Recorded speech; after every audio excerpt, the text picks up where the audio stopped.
Très bien, donc bienvenue pour une nouvelle capsule sur... bon, c'est une capsule qui s'intègre dans deux playlists sur la... Comment? Ah ça y est, je vais pas y arriver aujourd'hui. Sur pourquoi les mathématiques sont efficaces et puis sur ce que c'est que le raisonnement et donc ça touche, on va attaquer avec les pourcentages, les taux et des choses comme ça. En attendant, je vous montre ce que je vais pouvoir l'enlever facilement. Allez, je vais faire comme ça. Une petite vue là, je suis vu sur le lac d'Annecy, je sais pas si vous voyez le truc, c'est splendide, hein. C'est le bout du lac, voilà, super. Donc on y va et c'est parti, en espérant que j'ai remis à la bonne place, je vérifie. Oh, d'accord, très drôle.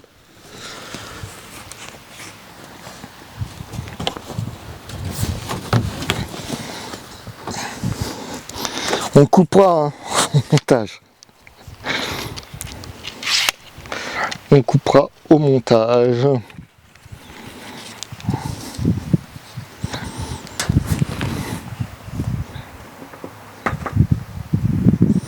Voilà, on y est et je pense que là, donc le pourcentage, ok, donc on reprend, on avait donc,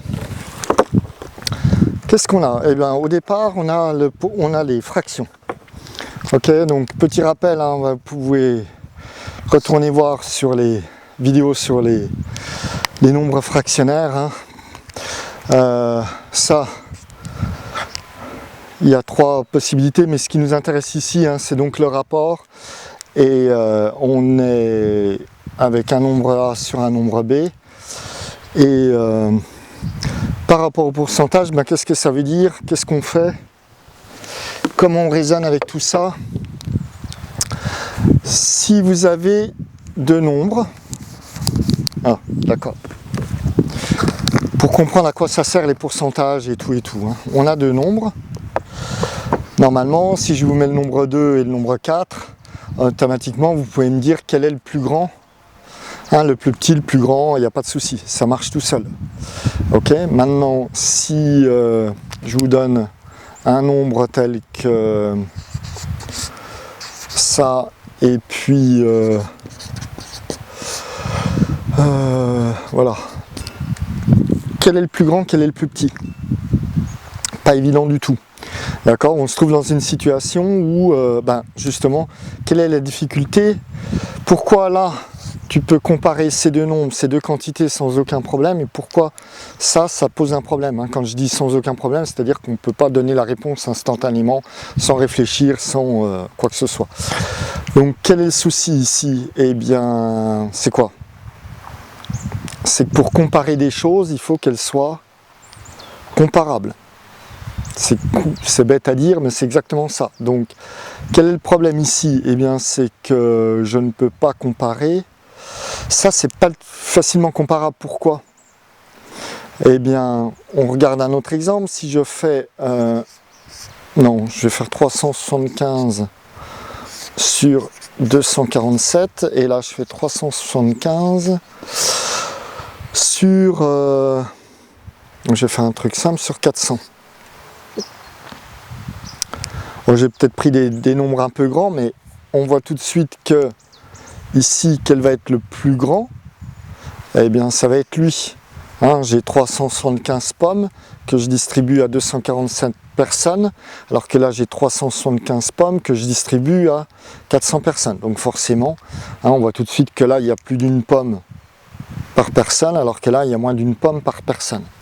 Donc là, je peux comparer. Qu'est-ce qui a fait que je peux comparer? Eh bien, c'est que là et là, j'ai deux nombres identiques. Donc, j'ai quelque chose de comparable. Hein, dès qu'on rentre dans du système fractionnaire, quand on rentre dans du rapport, eh bien, il faut avoir des choses. Pour faire un rapport, il faut faire un rapport entre des choses que l'on peut comparer. Hein, il faut quelque chose que l'on peut comparer, donc qui doivent être identiques ou très proches, ou qu'on peut, voilà, qu'on va pouvoir faire l'une par rapport à l'autre. Hein, si je demande, là on a de jolies montagnes, quelle est est-ce que je peux comparer un lac avec une montagne? ça paraît compliqué, hein. Donc je ne peux pas écrire ça mathématiquement, je ne peux pas faire lac sur montagne.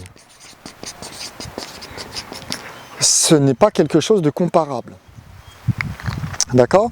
Donc ça, c'est super important, hein, parce que ça nous dit comment on raisonne. Hein, c'est l'une des raisons pour lesquelles, enfin la raison suivante pour laquelle les mathématiques marchent aussi bien, hein, on a vu au départ, c'est l'égalité. Hein, je peux dire 2 égale 4, et tout de suite on me dit non, ça marche pas. J'ai pas à réfléchir ou quoi que ce soit, je sais que c'est pas bon. D'accord? Par contre, je peux dire 2 est plus grand que 1. Là, je veux dire, ouais, ok, ça marche, c'est bon. Ok? Donc, on fait des comparaisons. Et donc, avec des fractions, le truc qui est compliqué, c'est que si je fais, si je fais 60, je vais faire quoi 16 sur 7, et que je veux comparer avec, je vais faire quoi 3 sur 5. Ok, bon, on va dire on pourrait le faire des têtes, mais ce qu'on veut, c'est pouvoir comparer les deux. Donc, ce qu'on va faire, hein, c'est là qu'on rentre dans la notion de pourcentage. Eh bien, on a vu que pour comparer, il faut avoir un nombre commun. Donc, qu'est-ce que je vais faire? Je vais tout ramener à 100. Je vais tout faire, d'accord? Parce que ça, si je peux dire, ça fait x sur 100, je vais mettre x1, et puis là, ça fait x2 sur 100. Et ben, je vais tout de suite pouvoir voir si x1 est plus grand que x2 ou... Hein, et je ne m'occupe pas du 100. Et pourquoi on a choisi 100? Bon, là on peut le... Hein, on pourrait le faire sur un autre nombre que 100. Mais imagine si on fait sur 10, ça donne, sur 100 ça donne plus de détails de comparaison possible. Sur 10, c'est un peu plus délicat. Hein, surtout que là, ce qu'on veut, généralement, on va arrondir, on va avoir des nombres entiers, on ne va pas se casser la tête. D'accord? Donc comment je fais ça? Eh bien, là, petit retour sur une équation. Comment je procède? Je veux tout comparer à 100. Donc, je dis 16 sur 7.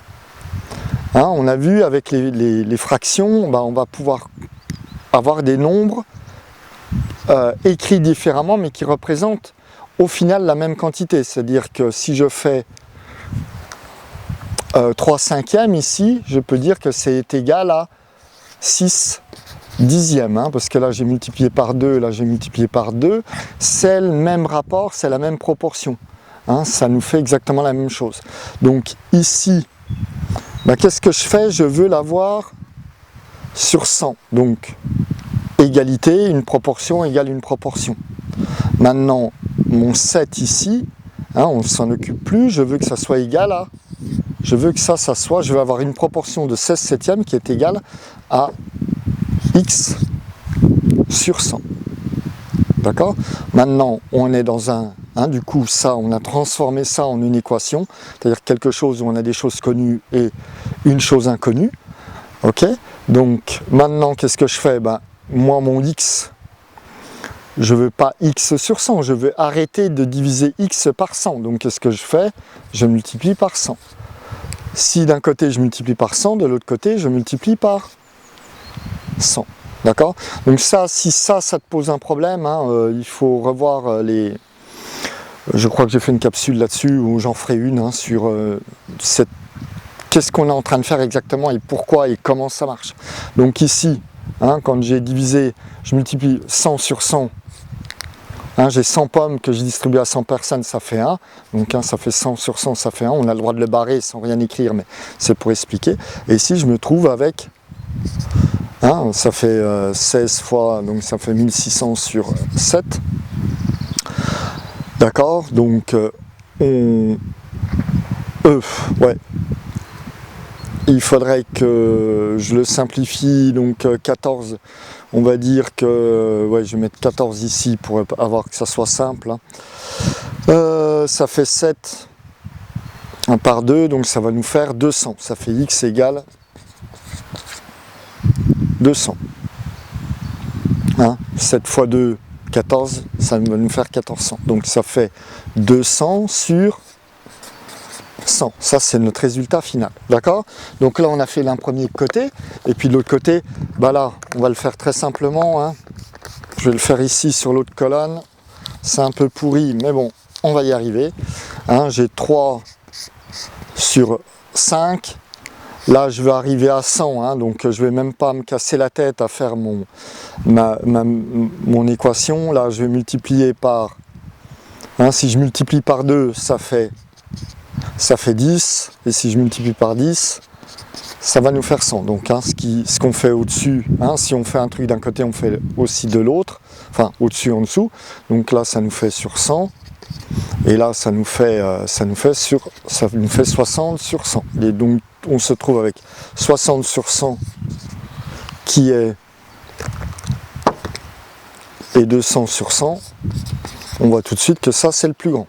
D'accord? Et là, c'est tout le truc de faire des pourcentages. Hein, c'est l'avantage. Pourcentage, on va tout avoir, on va tout comparer l'un sur l'autre. D'accord? Je compare tout à 100. Donc dans certains calculs, bon, on l'entend beaucoup avec le